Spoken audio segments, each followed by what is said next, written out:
ନମସ୍କାର ଜୟ ଜଗନ୍ନାଥ ଦର୍ଶକ ବନ୍ଧୁ। 2 ଦିନ ବଢ଼ିଆ ପରେ ହଠାତ୍ ବହୁତ କମିଗଲା ସୁନା ଏବଂ ରୂପା ଦର।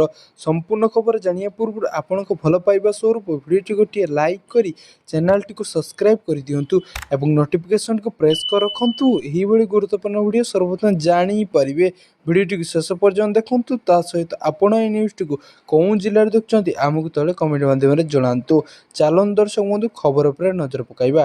ଗତ 2 ଦିନ ଧରି ଲଗାତାର ବଢ଼ିବା ପରେ ଆଜି ହଠାତ୍ ତଳକୁ ଖସିଛି ସୁନା ଏବଂ ରୂପା ଦର। ଆମେରିକା ଇରାନ ଯୁଦ୍ଧ ଯୋଗୁଁ ଗତ 50 ଦିନରେ ସୁନା 7,739 ଟଙ୍କା, ରୂପା 18,770 ଟଙ୍କା ହ୍ରାସ ପାଇଛି। ଯୁଦ୍ଧ ଆରମ୍ଭ ହେବାର ପୂର୍ବ ଦିନ ଅର୍ଥାତ୍ ଫେବୃଆରୀ 27 ତାରିଖରେ ସୁନା 1.59 ଲକ୍ଷ 10 ଗ୍ରାମ ବା ରୂପା 2.76 ଲକ୍ଷ କେଜି ଥିଲା। ଆଜି ଭାରତୀୟ ବଜାରରେ 24 କ୍ୟାରେଟ୍ ସୁନା ଦର 1.51 ଲକ୍ଷ ଟଙ୍କା ରହିଛି। ସେହିପରି 24 କ୍ୟାରେଟ୍ ସୁନା ଦର 1,41,350 ଟଙ୍କା ଛୁଇଁଛି। ଅନ୍ୟପଟେ ରୂପା ମୂଲ୍ୟ କିଲୋ ପିଛା 2.48 ଲକ୍ଷ ଟଙ୍କା ରହିଛି।